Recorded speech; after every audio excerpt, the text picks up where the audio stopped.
Well, this is a great introduction to Sue, to our group, to see that we're doing, and that these are the people that are doing some advocacy, lots of advocacy, and we're all at different stages. But this is the group that wants to know how to do more. I'm going to turn it over. That's great. To Sue Lolbach. I heard her at a program on affordable housing after we had our January meeting about it. Find more, what can we do?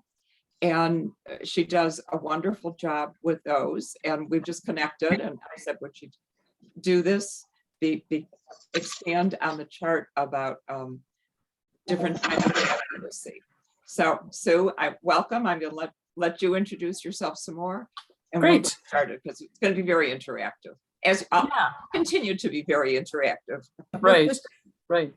Good. Well, thanks so much for having me. Most of the time when I'm talking to groups, it's specifically about affordable housing. And so when Beth contacted me to do this, more just about advocacy in general, it was really interesting. Got me to sort of look at this in a sort of a different light and really think about some of the topics that I'm going to talk to you about. So this is a really nice opportunity. So thank you. As Beth said, I think she said, I work at Connections for the Homeless. And what municipalities do you guys all live in? DuPage County here. You're where? DuPage County. DuPage? Yeah, I'm Western in the suburbs. city of Chicago. City of Chicago. What else do we have? Chicago. I know we have another DuPage, I think two County. County. Okay, great. Okay, cool. Well, Connections for the Homeless is actually based in Evanston, but we serve over 41 different municipalities, including Chicago and a lot of North Suburban Cook County, and a little bit from DuPage and Lake, some more on the south side of Chicago. But anyways, we served about 4,000 people last year. And we've got three main areas of service, direct service that we provide. One of them is shelter, which includes a drop-in center for people living on the streets, as well as a shelter that went from 18 people before the pandemic started to about 250 people at the peak. And now we've settled on about between 60 and 80 people. That's going to be our regular number of people in the shelter. So that's one of our sort of pillars of direct service. Another one is housing. So we do provide housing for probably close to 100 people, meaning that we will either provide the housing itself, where we actually have the lease and let people stay there, or we provide rental assistance of some kind. And then the third pillar is homelessness prevention. And so with people who are at risk of being evicted, we provide financial assistance to help them stay housed. Our mission is to serve and catalyze the community to end homelessness one person at a time. And one of the things we realized at least 5 years ago was that there's no way we can achieve this mission if there isn't more affordable housing in place. And that's because every single one of those 4,000 people who come to us, even though they each have their own story, they're all unique, the one thing they have in common is they cannot afford the housing that's available to them. So we started an advocacy group called Joining Forces for Affordable Housing. And we do all the kinds of advocacy that we're going to be talking about tonight. And so I'm going to be talking to you about what we do. Not so much talking about it from a homelessness and housing perspective, but just in terms of advocacy. How do you make change in the community? So hopefully this will give you some ideas. It sounds like you're already a pretty active group, but why don't we go ahead and dive in? Any questions before I start as I share my screen? And just speak up if you do, because I can't see you all once I share my screen. Let's see. there are 14 of us right now, so good group here. Okay, wonderful. Okay, so we've got. I had a questions. question, Sue. Yes. Do the shelters take families, or are they women only, or? Well, what's really interesting is before the pandemic, we had your typical congregate shelter where everybody stayed in, one or two big rooms. And at that point, we only took men because that was where the greatest demand was. But now during the pandemic, we moved to hotels. So we ended up using, 200 hotel rooms in different hotels in the area.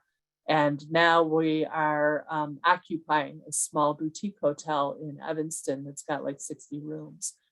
And so there we can take anybody. So we have families, we have women, we have men, we have some young adults. So it's much, much more flexible. And that is the model we're going to continue to use long term. We're not going to be doing congregate shelter anymore, except for very small groups of people. There are some folks who are maybe scared of overdosing, or who maybe have a traumatic brain injury or something, and it just isn't necessarily safe to leave them in a room all by themselves. So, but for the most part, we're moving to this flexible model that allows people to have their own room. It allows for 24-hour shelter, as opposed to people having to leave during the day. And it allows us to take a much broader range of sort of household compositions. Yeah.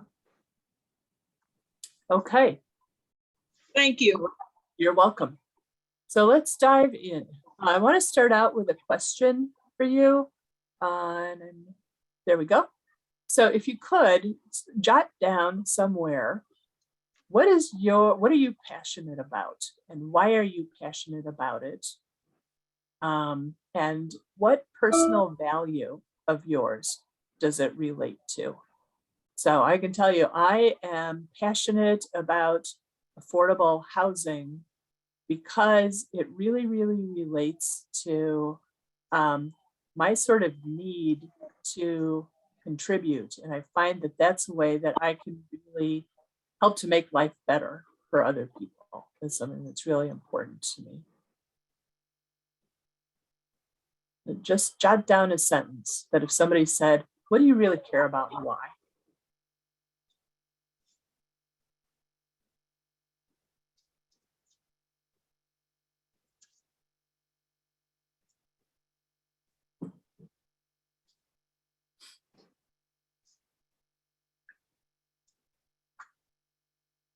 Okay.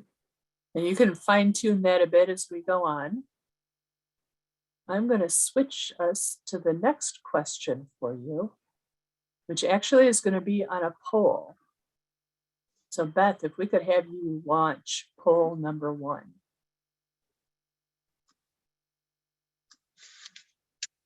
So when you have an idea or want to share information, who are you comfortable communicating with and how?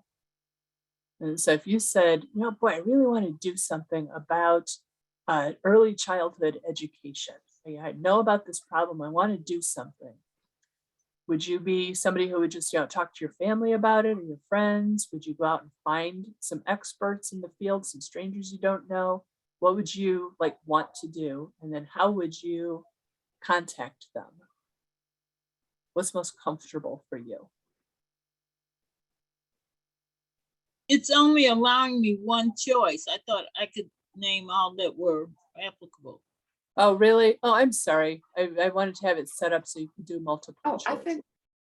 I see. Okay. Yeah. So it would be difficult to share that. So far, why don't you put it in the chat box instead? Okay. You don't have to go with these selections necessarily, but just put something in the chat box.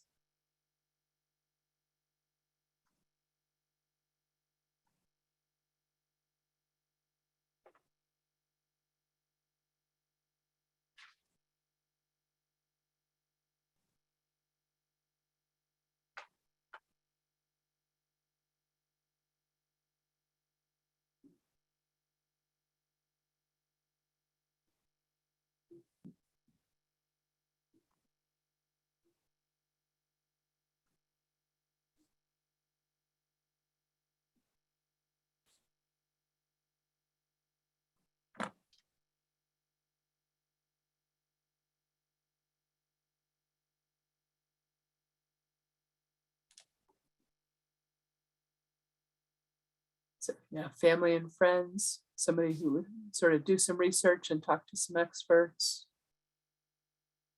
Share with friends with like minds.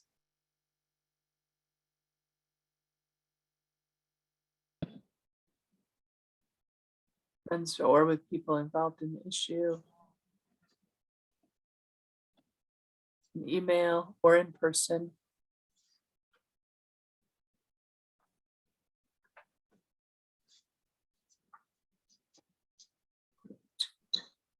I'm going to end it in about a minute, the poll. Okay.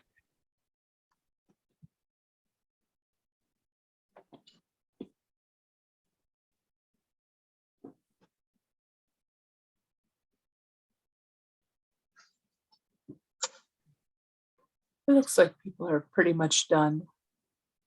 Okay. Yeah. Great. So yeah, people are, it sounds like y'all have people you can talk to. So family members, friends, on the phone. Great. Good, thank you. And then I've got one other question for you, which is, what 2 skills do you have that are related to communications and that you enjoy using? Like this could be like you like getting out mailings, helping with clerical stuff, or you're great on social media, you love social media, or you like to give a talk to somebody. What 2 skills do you have that could help you in like getting a message out about some cause that you care about? And put these in the chat box as well.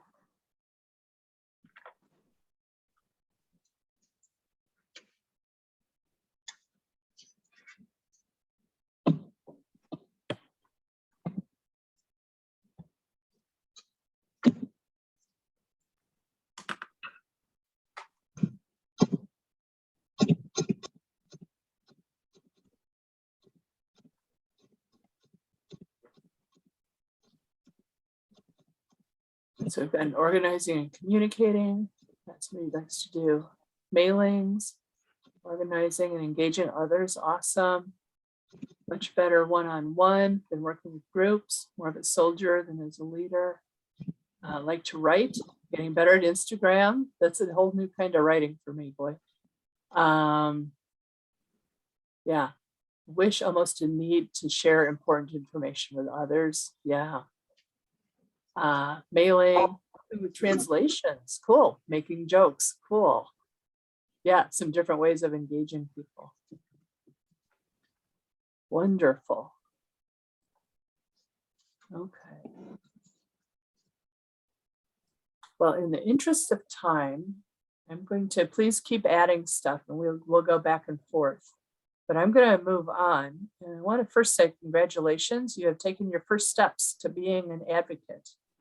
If you can state what you care about and why, you have people you can talk to about it, and you know what you're good at and how you like to spend your time so that you're more likely to actually do it. Those are the first steps to being an advocate. And it sounds like you all have already done a lot of those things. When people ask, well, what do I have to do to really become an advocate? It's really all about taking advantage of what you're good at, what you care about, and what you want to do, what you enjoy. So I don't think that advocacy needs to be an onerous addition to your calendar necessarily. Okay. When we talk about advocacy, we can mean lots of different things. And that's sort of the point of this workshop, is that there are so many different things that can contribute to an overall advocacy effort. When I was doing this, I looked up advocacy, looked up the etymology. I often find that an interesting way to think about things. And it originally referred to calling an advocate to court to help somebody. So it was to call or be called to someone's aid. And I thought that was sort of interesting because, when you're in court, you're appealing to a judge, right? You're appealing to a decision maker or a judge or a jury. decision makers who are going to decide what's going to happen. And so as an advocate, you are appealing to those people, okay? You're not just out there making a statement, you are out there looking at the particular decision that needs to be made and trying to influence which direction that's going to go. So, I thought that was interesting that it, came to be this almost sort of a vocation to this active process of supporting a cause or a proposal. That's the Merriam-Webster kind of definition, which I think waters things down a little bit. Because if you're supporting a cause or a proposal, how do you do that? You're trying to influence the proposal to be approved, or you're trying to get it denied. You're trying to have a decision be made in a certain way. So you're really appealing to those decision makers. And so our definition of advocacy is to support or oppose action and or change by influencing the decision makers in different ways. Okay, so we're going to talk a little bit more about each of these, but policy analysis is where you're really trying to figure out what is the change? How do we define the change so that it's actually something tangible and specific that actually is going to change things? Not just an opinion or an attitude towards something, but how do we actually make change? So that's what the policy analysis piece is. The community education is getting people to understand it, to be aware of it as an issue. And so that's a way where you can sort of do community organizing, get more people on board with you. But the community education is also a way you can neutralize opposition towards the direction you want to go. Because a lot of times, if you're more educated about a topic and you see a real solution to something, your opponents who don't understand what you do, who haven't done the study on it, have the potential to stop the progress. And so by getting that information to them, that's something very important you can do. So even if they're not supporting you, if you can at least neutralize them, that's really, really important. Okay? And then the community organizing, so many times the people who are making decisions are influenced by voters. They're influenced by the voices that they hear the most. And so community organizing is all about building the power of your group to make a bigger impression on those decision makers so that they really feel that there is a mass behind the desire to have a decision go in a particular direction. So that's why we focus on those three particular areas. The other thing that we do when we talk about advocacy is we don't necessarily advocate for, a progressive way of looking at the world. We don't necessarily advocate for a party. If we're going to advocate for something, we're not just advocating for change, we're advocating for some very specific actions, okay? Because that's how you end up making the change, or supporting your party, or supporting a particular political or philosophical stance. We're really looking at, okay, how do we make the change happen? And so we're looking at, at any given time, we may be supporting a specific law, or trying to create a new law, or changing a process. Although I'm not going to read these all to you out loud, but we're really looking at specific things that we can do to make a change. We try and look at what's the change we want. How do we get there? What are all the different actions that need to happen? What should we be working on first to make it happen and work that way?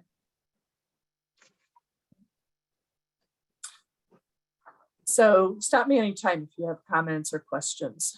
When we talk about the policy piece, let's talk for each of these. I'll talk a little bit about some examples, and then what are the activities around that? If you want to be an advocate, what does that actually look like in terms of your activity?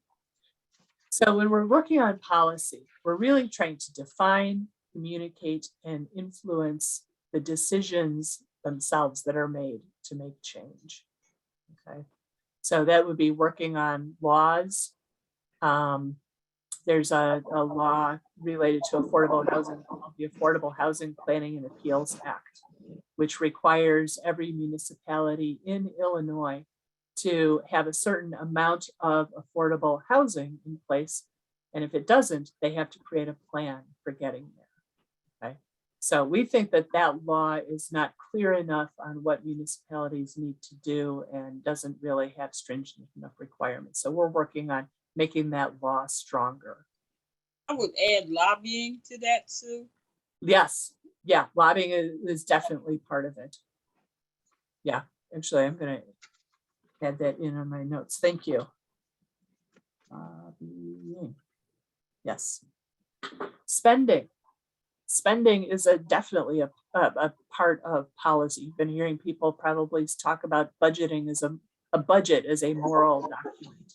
Well, how the government spends its money is really important. And so, deciding how much money that, we want to ask for a particular cause, and then going down to Springfield and, advocating, lobbying with the legislators to vote for certain line items in the budget. It's another type of policy work.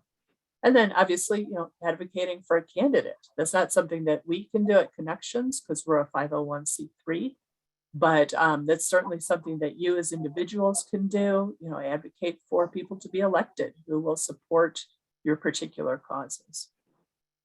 So the types of activities we engage in with policy are, actually trying to define what it is we're trying to change and why that's important. What's the benefit of it? What's the cost of it? Why should legislators do this? What is in other people's self-interest to support a particular change?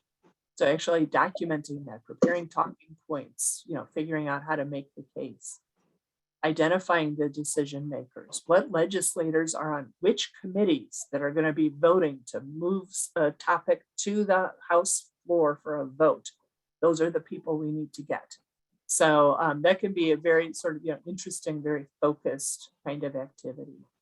Strategizing on and executing campaigns. So sort of trying to define what kind of community organizing, what kinds of activities need to happen to make the change. And then communicating the strategy, getting the word out about all of this. So policy can incorporate just all kinds of very technical work as well as a lot of communications kind of work. When we get into community education and support, Connections and joining forces, we do a lot of this. And so this is sharing with people, what the problem is. We do, most of our education is on affordable housing. And so, we have an affordable housing 101 workshop that we offer every month and try and get as many people to come to that as possible. So people start to realize that affordable housing does not mean that Cabrini Green is going to be built in your neighborhood. It means lots of other things now, and it's really important, and it will save the community money, make the community stronger. And so by getting that idea across, we are really helping to build support for when there is going to be a campaign, a policy, a law, or something that we're trying to pass.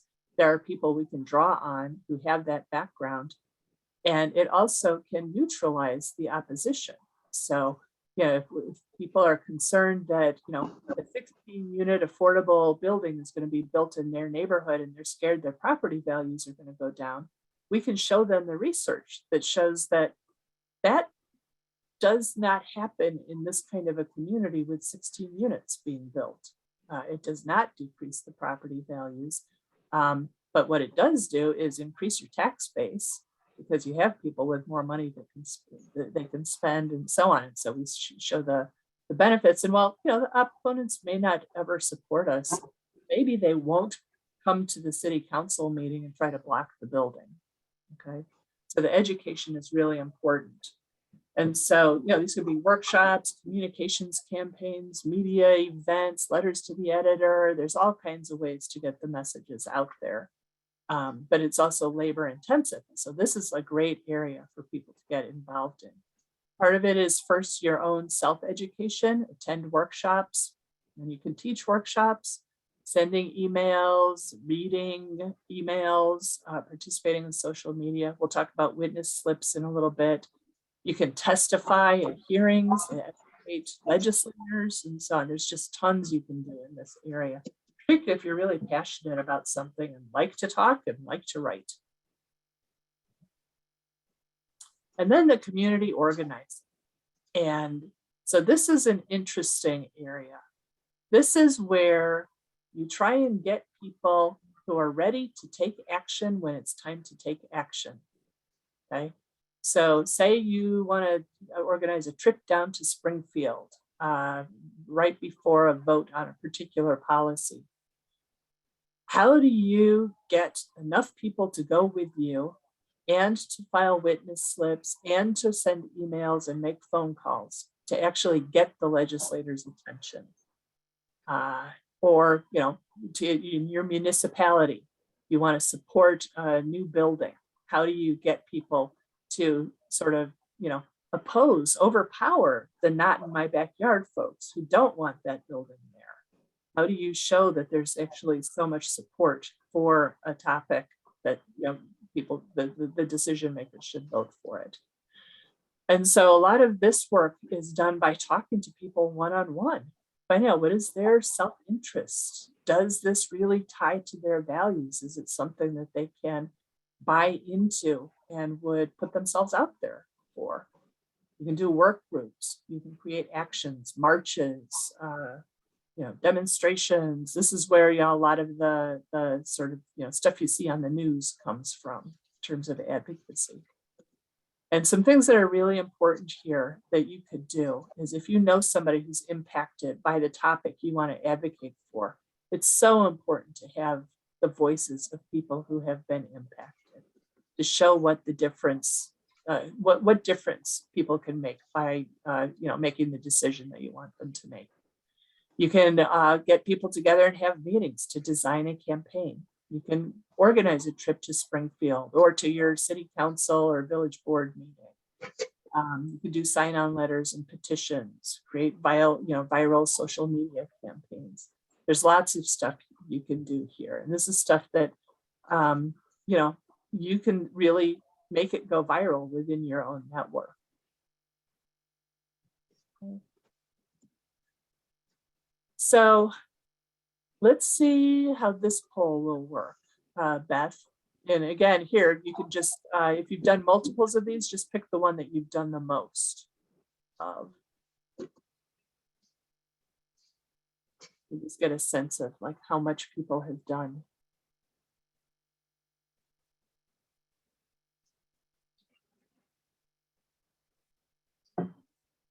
And if you want, you can put it in the chat box too.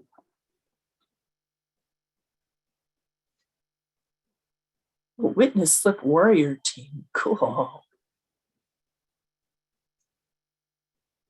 Crochet hook. Yeah. So yeah, it looks like maybe the poll isn't working. So let's do somewhere I have to end this one before I can do the next one. Oh, okay.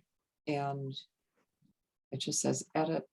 Okay. It's okay. It looks like we're getting people to the chat box anyways. So we've got forwarding emails. Yep.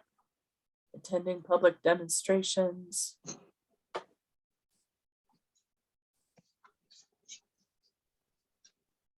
There we go. Okay. Meeting with elected officials. Oh, cool. You can do the poll. I got it. Yeah, I figured out. Great.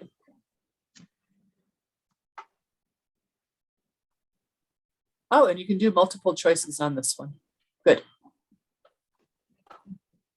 All of the above. Awesome. And met with elected officials. Great.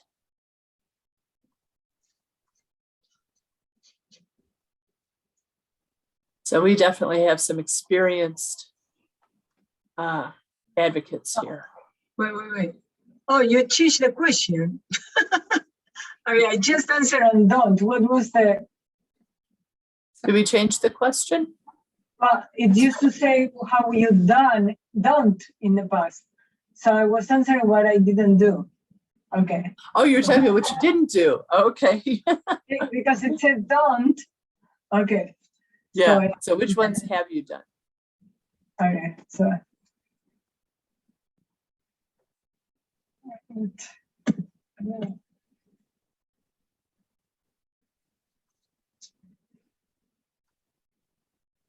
So is anybody still voting on the poll? Okay, I'm gonna end it. Okay. It should display the results. There they are. Oh, so you guys are all pros at this stuff. Look at this.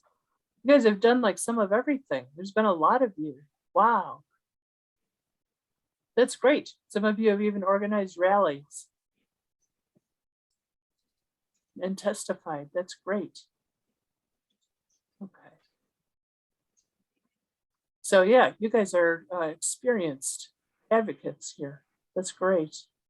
So what this is leading to is that there are just lots of different ways that you can advocate. And if you're, feeling strapped for time, it doesn't necessarily mean that you can't be an advocate. There are things that don't take that much time or even knowledge. If you just have a passion for something and don't know the ins and outs of the policy. I mean, I often tell people, if you're nervous about, speaking or something, it's not like you necessarily have to speak. If you go to a meeting and you're there to bear witness and to be one of the bodies that is supporting change, that makes a difference. That is important. A large part of what advocacy is showing power, showing that there is a mass that supports something. And so a lot of these, little things, just leaving a voicemail or signing a petition, these things are really important because the more people who do them, the more power they show. As you move from sort of the easier side of this to getting more involved and needing to take more time, you get into actually, using your voice as opposed to just amplifying the voices of, some of the groups that have done this work. By writing your own letters, providing testimony, speaking, and writing to the newspaper. You can then get into actually meeting with the legislators or trying to bring a new person into the topic through the one-on-one sort of conversations with individuals. And then you can get into the actual organizing and hosting meetings and so on.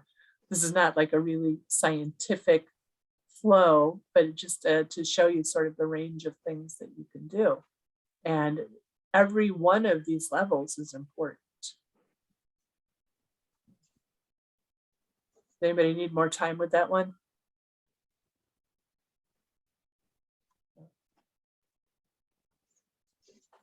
Come on, let's switch. There we go. So a couple of things. I went through some community organizing training with the Chicago Coalition for the Homeless. I walked out of there like feeling really excited, but also figuring out how the hell am I supposed to start this? Because one of the things they didn't tell you is that advocacy is not necessarily a solitary activity. You don't necessarily start an advocacy campaign all by yourself. One of the things I always tell people is, a great way to start if you want to support a topic and you haven't been involved is find a group that's working on it and join that group. And, as you learn more and see what they're doing, see what's been done already in advocacy, if you're the type that wants to run your own show, find out what else is going on through that group. And then you can figure out where there's a gap or what you want to do to amplify it. But trying to start from scratch by yourself is really hard and probably not very rewarding. So I would say, find the groups that are focused on your issue and be deliberate about it. Do some research, see who's showing up in the news, see what groups are being cited and check them out. Look at their websites, call them up and talk to them, look for their newsletters, go to some of their meetings. And, if you're lucky, you'll find a group that's really organized and is easy to work with and can incorporate you into their advocacy work. More likely they're under-resourced and it's going to be a little bit harder, and you're going to have to, go to their things, maybe attend passively until you get to know people, and then you'll sort of shape your own role. But it's, the opportunity is there to make of it what you decide you want to make of it, really. Learning, there's usually lots of people writing about most of the issues that we're involved in. So reading is important. Sometimes there's workshops, we try to put them out there. And it's really important just to talk to the other advocates. Most of the people involved in this stuff love to talk about it, so take advantage of that. So getting connected is, I think, really important. To get and stay involved, that's something that I know our Joining Forces group has grappled with in the past, because so much of advocacy is just like, hurry up and wait. It's like there'll be, a mad fire drill to fill out witness slips, and then you don't hear anything from anybody for 2 months. And then there's another mad rush to do something else, and then you don't hear anything for 2 months. And that's in large part tied to the legislative cycle, particularly if you're doing something that has to do with legislation. If you're trying to support a building that's being built, it has to do with the approval process for getting a building through a planned development process in a municipality. But learning about how the decisions that you care about are made is really important and can help you use those quiet times when there isn't a lot of activity to get yourself ready to be really effective when it is time to take action. And so knowing when and how the decisions are made, how many committees a decision has to go through before there's a final vote, all of those kinds of things, because you're going to have targets for advocacy at each of those levels. It's also important to be in touch with the decision makers in between those times where they have to make their decisions, because during those downtimes, that's when they're learning about an issue and when they're doing their sort of going through their own decision-making process. So you plan your activities according to this rhythm. I think it's really important. It took me a long time to learn. We can't just advocate. We can't go to Springfield whenever we want to and get them to do something about housing. They've got a cycle that they go through. And so we know that, in March, April, May, that's crazy busy time. And we need to get people down to Springfield or talking to people in district in order to get decisions made. But we need to start talking to them about those decisions in August, September, October, because that's when they're writing their legislation and trying to figure out what it is they're going to introduce to the Senate or the House. So this rhythm is really important. During the wait times, there's lots you can do. You like to talk to people, you plan what you're going to do when it's time for action. You create your talking points and practice on your friends.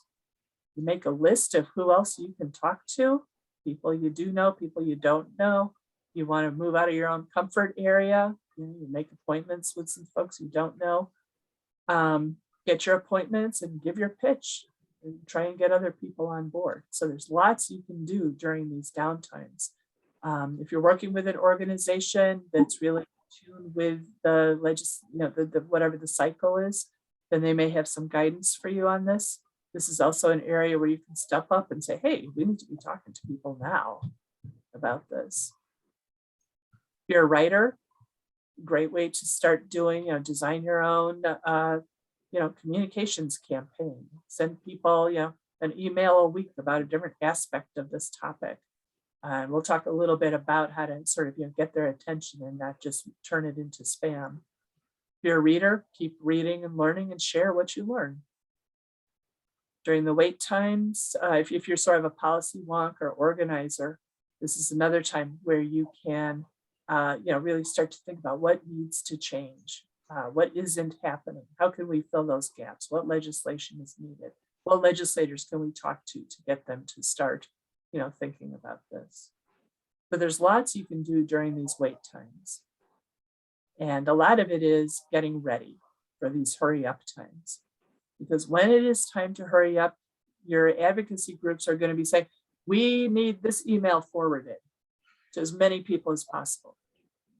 We need you to make phone calls. We need you to file witness slips. We need people to testify, all of these different things. Very often, they're not going to be terribly well planned. They're going to be like, oh my gosh, we just found out there's going to be a hearing in 2 days. We need 5 people to testify. Are you ready? Can you do it? Or we need as many phone calls made to this senator's office by, midnight tomorrow. Can you call? So a lot of this really is hurry up and do it. And you need to just be ready to do it. So that's I've got some tips and ideas here I'll read through. So what level to get it involved at? Joining Forces tries to be involved at the federal, state, and local levels, but the work we do at those levels is really different. We don't have a ton of influence at the federal level, but we do have some influence with, Dick Durbin and Tammy Duckworth. Jan Schakowsky is one of the congressmen we work with. Ram Krishnamurthy is mine. So, we can get in touch with those folks. But mostly for the housing area, we work with the National Low Income Housing Coalition.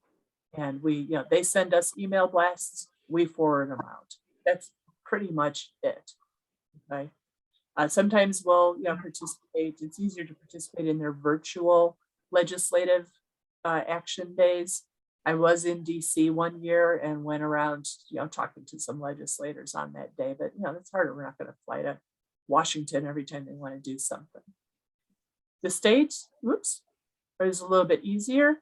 A lot of the focus there is on specific laws and on budgets. We're really looking at a lot of the committees there, trying to figure out who are the committee members. They're usually, state congressmen or senators, and trying to get their attention on a topic. There's more we can do here. We have more access to the legislators. There's more meetings and stuff. And there's probably a lot more advocacy groups in the housing arena. There's Housing Action Illinois, Chicago Coalition for the Homeless, and so on. There's a whole bunch of them. So that's a little bit easier to get more involved. And then at the municipal level, there's a lot that can be done in some areas. I know that in the housing area, there's a ton that can be done at the municipal level, and municipalities need to be much, much more involved in addressing the problem of affordable housing.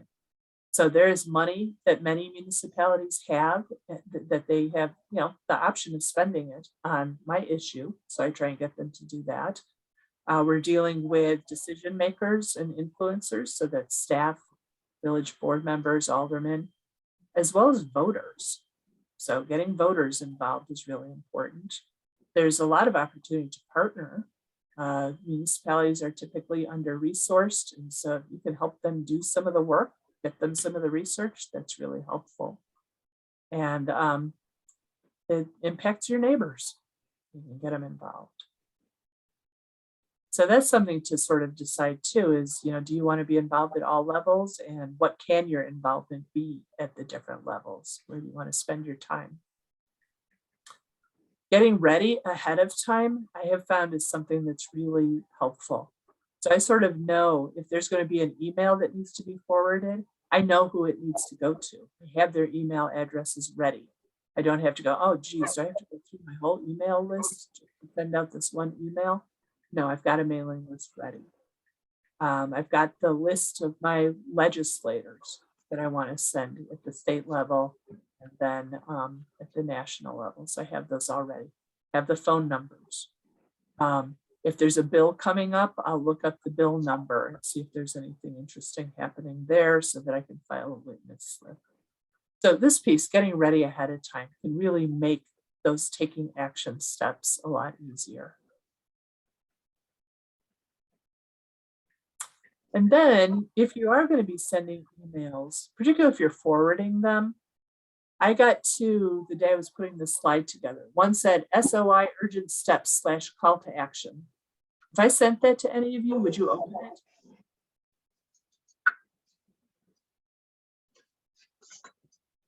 Does anybody know what that means?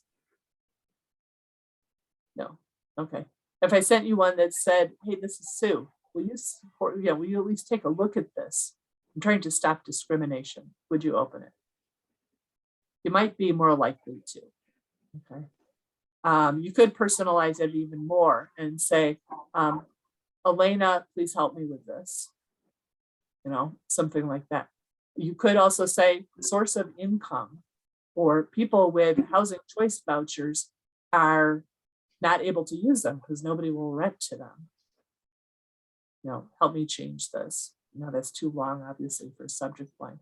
But the point is, try and say something that's a little bit more, ties it to you and shows that it's something that you care about. And then I would also suggest sending some follow-ups afterwards. And you don't have to be naggy about it necessarily, but just, you know, say, you know, this really is important. Please, you know, please consider doing this. And then the last thing is witness slips. It sounds like most of you have filed witness slips. They really, really do make a difference. I've sat in on hearings before where we were able to get enough witness slips filed that they decided, oh no, you know, we can't read all of these names. It's just too long. And the committee members were like really impressed with that. They said, really, how many were there? And we were like, yeah, there are 200 something. Like, oh man, they were all in favor of this? Yeah. And so that really influenced their decision. So the witness slips are important. And in case any of you have never done that, it's basically a way where from home on your computer, you can register, it's almost like a vote for a piece of legislation that the state is considering, that one of the committees at the state level is considering. And so you can say, yes, I support this, or no, I don't. And they will see that during the hearing. It's almost like being there testifying to say, yes, I support this. So it's really important. That is basically what I wanted to cover. I'm going to turn off stop sharing. And if I can answer any questions, I would be happy to. Any strategizing? I think frequently we have people put their questions in the chat box. I think we're a small enough group that just raise your hand if you have questions. Okay. Sometimes with I'll start. Sometimes with witness slips, I think, oh my gosh, does it make a difference? And particularly witness slips about reproductive rights. And there'll be 1,400 for people opposed, and we have to struggle to get 400 to support reproductive things. So, how, you know, is there a way that we can get the other 1,000 or something? Or Yeah. What do we do in a situation like that?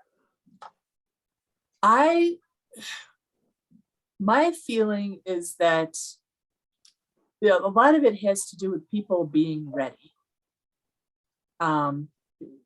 So I feel like a lot of this kind of work needs sort of preparation, pre-communication. I think the more people we can reach to say, hey, this is the series of steps that this piece of legislation is going through. We're going to need witness slips at these 3 committee hearings. This is how you do it. Will you, when I send you an email with this, subject line, will you please commit to responding? And I think that kind of pre-work may be what needs to happen. I get so many calls to action, and a lot of them are on issues that I'm not an expert on. I don't know which ones matter. I don't know, which ones are actual calls to action where it's going to influence a vote. So I think trying to do communication that will get people ready and will catch their eye when it's time to fill out the witness slip. Say, oh man, this is what I have to do right now. I think that's really important. I think also phone calls may be really important at that time too. And say, hey, you know, filling out this witness slip is only going to take you 2 minutes. I'm sending you the email right now. Can you do it? Is important. And to get those kinds of numbers, it's going to have to be sort of a networked thing. Now, people don't like it if you call them and say, hey, will you fill this out and ask 5 other people to do it? But if you can, again, work on that ahead of time, then you might be able to make it happen. So that I guess that's my advice on that. Thank you.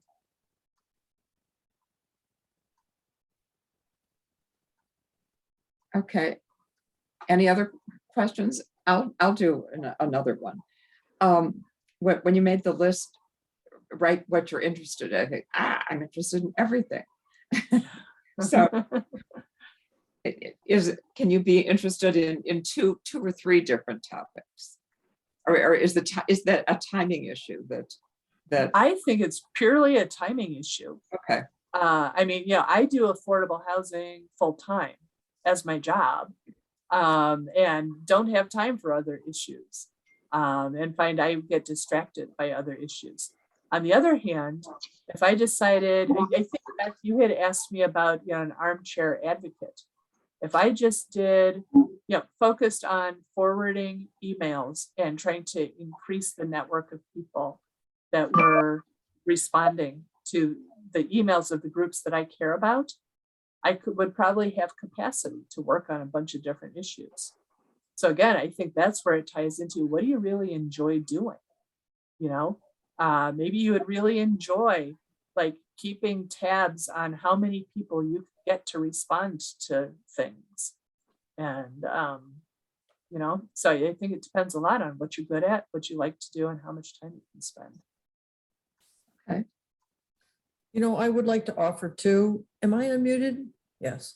I would like to offer two. I think sometimes motivation goes to how close to your own skin this problem is happening.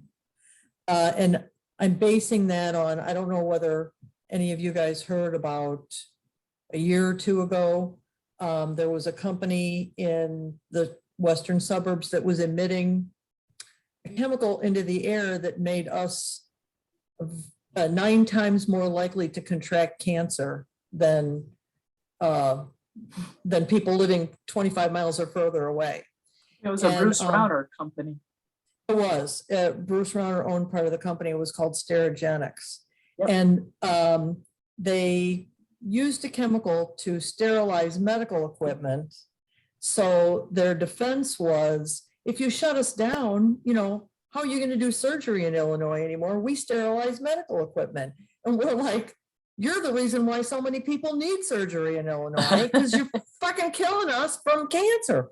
So that I live less than 2 miles from that plant. And I felt like, boy, I cared a lot about that, because I knew a lot of people around here that their health was affected. I feel like that's one of the things that drives it to the top. Not necessarily that you enjoy doing it, but your motivation, that motivation for that project took over my life. It was like, I didn't do anything else till those guys were shut down.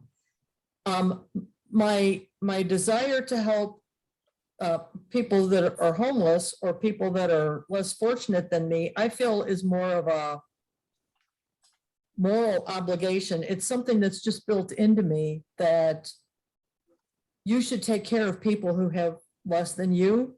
You should look out for your brother, you know, and it's just, I don't know what you call it, a compass inside of me.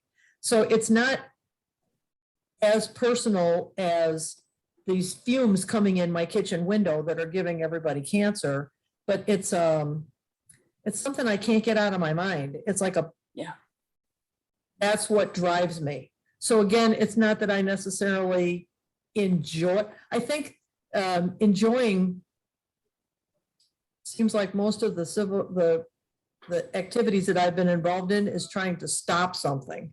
So it's not something that I'm not really advocating so much as trying to stop something bad happening. So, Yeah, that's good. It's really, what are you passionate about? What do you care Mhm. about? mhm.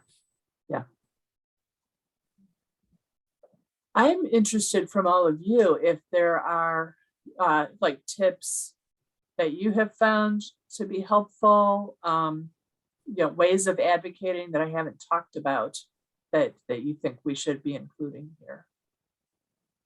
You guys are very experienced. Yeah, Elena.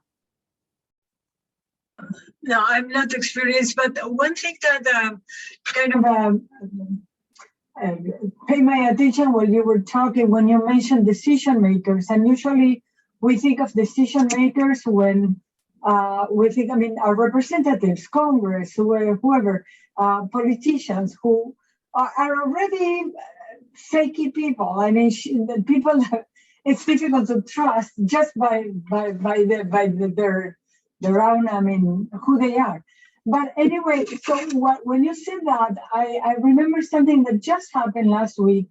I, like many other people, my pension is with Fidelity. And the manager that takes my account used to be from Texas. For 3 years since I retired, the guy is from Texas. Hey, that's the guy they gave me. That's the guy I got. Now, as a woman of Illinois, I feel very without power to make any changes in Texas because there's nothing really we can do. But as it happened, the manager got a new job with Fidelity, and a new manager was assigned. He called me last week, and I said, I'm curious, where are you from? Texas. And I said, oh, really? As a woman, I have trouble, like everyone is being from Texas. I was hoping that now that they changed my manager, I will have a different person. But I'm happy with you. I mean, I have nothing against you, Mr. Eric, but I really don't like that you're from Texas. So the next day I received a survey, like we all of us are receiving surveys these days. So in the part of the notes, I actually said exactly this. I said how I regret, and I mean, this is not a politician, this is actually a company. And I actually said that I don't like my money to go to Texas in any shape or form. And now my next plan is to call Fidelity personally and let them know if there's any way they can change my manager from a different state. And if they don't, at least they will know there is a complaint. And I bet, I mean, many of us, we have people in Fidelity, we are with Fidelity. I mean, it's a big company in the United States. So now my next plan is to put my story in social media. Yeah, I think that's an awesome idea. I've had, in Illinois, there's a group called Illinois Partners for Human Services. And the ex-executive director of that, her thought was follow the money. See where the money is that funds the decision makers. Those are your primary influencers. Yeah. So figure out where the money is coming from and you talk to those people and you put pressure on them. So I think that's, particularly for these larger national issues, I think that's a really important thing to consider. Yeah, that's great. We've had Judith Geffner speak to us, so that resonates. Okay. Yes. Yeah, she's the one. Yeah, she's amazing. Yeah. Okay. Any other questions? If you think about them later, or wake up in the middle of the night, you can send an email. We'll get to it tomorrow. Yeah. It's Jill. I just have one little tip about witness slips. So if you do a lot of witness slips or you want to be able to do them quickly, you can actually create an account for yourself. And that will pre-populate all your information and keep all the list of all the witness slips you've done in one handy place. So if you're going to be a witness slip filler outer, a witness slip warrior, as we call it, I would highly suggest you get ready and create a witness slip, create an account. Yes, that's awesome. Thank you. And if Jill doesn't have your name on the witness slip warrior list, send it to her, put it in, put your name in the chat box, and we'll get you all connected for next session. Okay. Let me, before, Amy, did you? oh, go ahead. Sorry. I just wanted to say that I felt the most productive during the get out the vote stuff, because I signed up through Temple. I received, the postcards through RAC. I got my own stamps. There was a list of the the topics I had to write. Like it was basically a script, but I could change it, personalize it a bit, use colored pencils, whatever. But like I spent days and days, I spent hundreds out, but I felt like, okay, I've got the time and I get it. I know what I'm doing this for. I know what I'm supposed to do, and I know how to do it right. I've got all the information. I've got the dates by which they have to go out. I know what I'm responsible for. And I find that, of course I want to be involved, and I always have a hard time choosing between things because everything matters. But when I finally do choose something, it's usually because it's organized in such a way that I can feel like I'm making a difference, but I've got clear marching orders. Like I don't want to create my own letter. Tell me to write a letter, that's fine. If I just have to copy something, I will do it. If you tell me I have to come up with it myself, the weeks go by and I don't do it. So I guess what I'm saying is I find that there are an awful lot of people like me who now have the time, have the interest, but need to be told really specifically what to do. And then we're happy to do it, and we're happy to do it right. So those are the kinds of groups that I'm looking for, because I want to give my time, but I'm not going to be the organizer or calling and having to talk about something that I, may not be conversant in. You know what I'm saying? Right. So I'm just saying that's how I feel. So I guess my question would be, are there specific areas or places that I can look for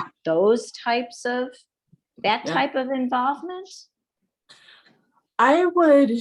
My hunch is that it's going to be the larger, probably national level groups, and maybe some of the state level groups that are that organized and have the resources to provide that kind of service to advocates. I think if you are engaged with an organization, giving them that feedback could be very helpful, because then perhaps they can find volunteers to help them put that kind of packaging together for people. And, obviously, if you have the time, you have some really great ideas about what would make it useful. So I think that's another thing you could do. If there's, a reproductive rights group or something where you could, suggest that or help them design something like that they could use as a template for all of their future campaigns, that could be really, really helpful. Like I said, a lot of advocacy groups are under-resourced and are very reactive to whatever the legislative schedule is. And so, when it's time, they may not have the resources or the time to put that kind of stuff together. So, that's something we're trying to do at Joining Forces, is be more proactive about putting that kind of stuff together. But it's labor intensive. So it does need resources in order for that to happen. The larger groups, I think, are better funded to do that. And I think it's something that we can all work on, to sit down and take an afternoon and figure out the timing to do that. Elena put a question in, and then Jill, okay? Elena, how Elena. much real change can be done with phone calls? I would say one phone call, unless it's like a real hell of a phone call, probably isn't going to make a lot of change. I would say 10 phone calls will get on a legislator's radar. 50 phone calls will have, whoa, okay, that's interesting kind of impact. And, 100 phone calls, it's all in the volume. So I think, the more you can make whatever you're doing viral, the more you can get other people to replicate it, the more impact it will have. I guess my question was more related to phone calls when it's a voting time, like you call people to engage them in going to the polls and vote and that kind of thing. And these days that everybody knows who's calling and nobody answers and pick up the phone, how much real value are in those phone banks? Yeah, I don't have the numbers on that. I have asked that question of people though. And the answer I've gotten is that if you get somebody who's undecided, it can make a difference. Or if you get somebody who's like, oh, I'm just not really that interested in voting, you might be able to interest them in it. If you're good enough on the phone to really find out what is there, what triggers them and tie the need to vote to that, then you might be able to make a difference. Thank you. Jill? Yes, Amy, I wanted to thank you for your suggestions if you're still there. And I wanted to have you watch for, starting on Tuesday, January 4th, I believe, the Illinois General Assembly is going back into session. And we at NCJW will be sending everybody in Illinois, all our members will be sending out weekly take action todays. They're probably going to come on Tuesdays. And because we're a multi-issue group, we're going to sort of pick the topics that are the hottest that week. And for the most part, every single one will have some sort of click through to make it easy for you to take action. It might be a witness slip, it might be a call, it might be sign a petition. So watch for those. If you like something sort of really easy to act on, I would suggest you watch for those emails that are going to start up in January. Cool. Thank you. Thank you. Wow. Let me give a plug for our next 2 spotlights and a few other programs, and then we'll go into official ending. January 24th will be Can We Talk About Abortion? And Sarah Herson is going to give us an update on what's going on in Illinois and what we can do. And then Emily Bridges, who's from a national group called Advocates for Youth, is going to talk about evolving messaging. Messages that no longer work, as the anti-abortion group has gotten stronger, how to respond in the most effective way. And then February 28th is about homelessness. And I've been talking with Claudia Cabrera at Chicago Coalition for the Homeless. And we'll be using this forum too, because I think we've learned a lot, and we'll be able to even go forward more with that and how to advocate for the homeless. So we've got some exciting programs, spotlights coming up. And I want to thank you so very much, Sue. I as you've seen, we're a fairly experienced group, but I think we all got lots of good ideas of what we can do to even be more targeted and effective. And enlist more people to join us as well. Great, good. Well, I appreciated it too. I've had some good ideas from you guys. It's helpful. Good. It's an interesting way to look at this. Oh, that's great. That's great. And all of our emails and connections. And thank you again. And thank you for attending. Yes, thanks everybody.